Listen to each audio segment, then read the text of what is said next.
ఏమే చిన్నప్పుడు ఈడి బాబు జేబులో దొంగతనంగా బీడీలు కాల్చేవాడు.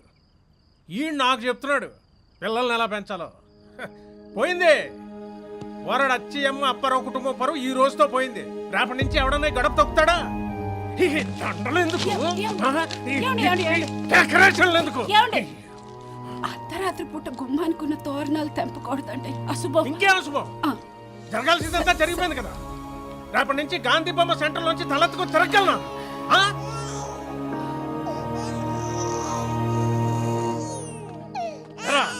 నిన్ను అసలు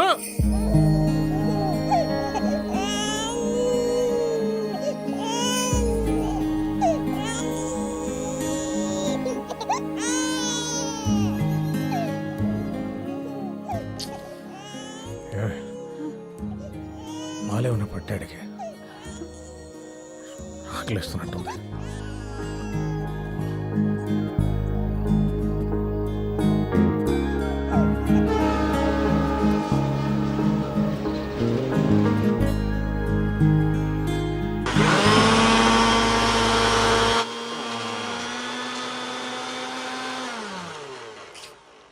అయినా బాలి ఇలా చేస్తాడనుకోలేదు.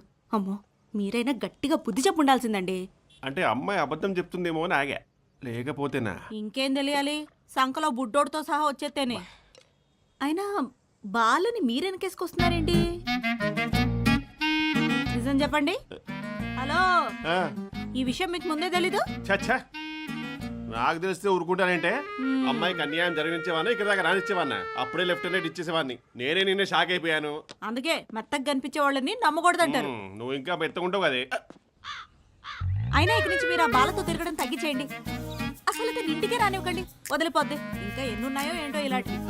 ఏమే పొద్దుస్తమానం నీ స్నేహితురాలు మధుబాల గురించేనా? ఇక్కడ మన బాల వచ్చాడు, కాఫీ పెట్టు. ఓహో, పాలేవా? పర్లేదు, నేను నిన్ను నమ్మాను చూడు. ఓహో, కాఫీ వద్దా? పర్లేదు. అరే బాలా బాలా బాలా, అరే మన బాల ఏం చేశాడు కొంచెం మీకు అర్థమయ్యేలా చెప్తాను. వినడానికి ఏముందిరా, పరువు మొత్తం తీసాడు మీవాడు. చేసిన పనికి గుండెల్లో గుడికేసినట్టు వంగున్న నించున్న గుండెల్లో నొప్పి వచ్చేస్తుంది. ఇక్కడ బాబాయ్, అది గ్యాస్ నొప్పి అంటే బాగా తింటే వస్తుంది. పక్కోడి రగడా. గ్యాస్ నొప్పికి గుండె నొప్పికి తేడా తెలియనంత ఏదోని కాదు నేను. కాదులే, బోడి వైద్యం ఊళ్ళో వాళ్ళకి చెయ్యి, నాకు కాదు. ఏమే ఇడేం చేశాడో తెలుసా? మొన్న గున్న వాళ్ళ ఇంట్లో తల్లికి జ్వరం అని పిలిస్తే వెళ్ళి పిల్లకి పెర్ర మీద ఇంజక్షన్ చేసి వచ్చాడు. అంతటి పనివాడు. మళ్ళీ నాకు చెప్తున్నాడు. నువ్వు ఎన్నైనా చెప్పు బాబాయ్, మన ఊర్లో నిన్ను కొట్టేవాడు, నీతో మాట్లాడగలిగినోడు ఎవరైనా ఉన్నాడా చెప్పు.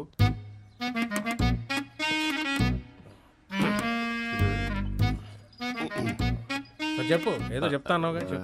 అది బాబాయ్ చెప్తున్నాను.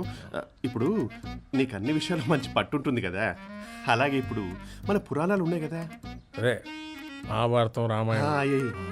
ఆ పురాణాల్లో అంటే ఆ కాలంలో మహారాజులకి రాణులకి పిల్లలు పుట్టకపోతే మునులని మహర్షులని నమ్ముకునే వాళ్ళంట కదా. అప్పుడు మునులు వచ్చి ఆ రాణిగారికి పిట్టలు ప్రసాదించి వెళ్ళిపోయేవారంట. మనోడు చేసింది అలాంటిదే. ఇప్పుడు దుబాయ్లో మహారాణి లాంటి ఆవిడకి పిల్లలు లేకపోతే ముని లాంటి మనోడు ఆమెకు బాబును ప్రసాదించాడు.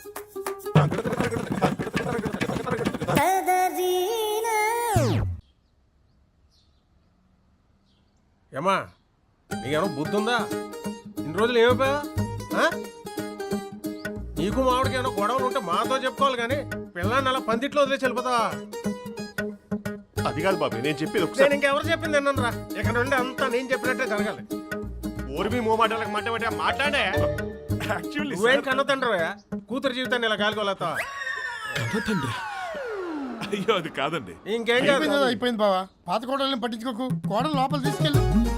ఏమే ఆ బట్టలు పక్కనట్టు ముందు కుంకుమ బొట్టు కోడ లోపల తీసుకెళ్ళి. కుంకుమ బొట్ట మీరు అనుకున్న అర్థమైంది. క్రిస్టియన్స్ బొట్లో పెట్టుకోరు.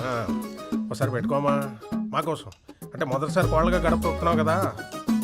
భాగ్యలక్ష్మి, ఒకసారి భాగ్యలక్ష్మి, భాగ్యలక్ష్మి, నీ కోడలు తెచ్చేసుకున్నావేటి? మొన్న కూతురు ఎక్కడా? ఏటే పొద్దున్నే సొంటూరు పాకలో సారాగాని తాగొచ్చావా ఏం సారా? మీ అమ్మాయి ఇక్కడ ఎందుకు ఉంటది ఆ రోజు మీ ఓడు మా ఇంటికి రాకపోయి ఉంటే మా అమ్మాయి మా ఇంట్లోనే ఉండుండేది. ఏదో మందెట్టేశాడు మీ ఓడు. మావుడు మీ ఇంటికి వచ్చాడా ఆ. ఈ డాడింటికి వెళ్ళమంటే ఆ, అదేదో డబ్బులు ఇవ్వాలని వెళ్ళాడు. అయితే నీకు ఈ విషయం ముందే తెలుసు అన్నమాట. నా ఇంట్లో నాకేం తెలియడం లేదు బాబోయ్. నా మాట వినేవాడే లేడు. నేను ఉండను. పొరడలో పొరం మొత్తం తీసేయండి. ఏమండి? ఓరిని ఇదేంటి మాకు సమాధానం చెప్పకుండా లోపలికి వెళ్ళి తలుపు వేసుకుంటాడు ఆడగులోలాగా. ఒరే చూడు. బాబాయ్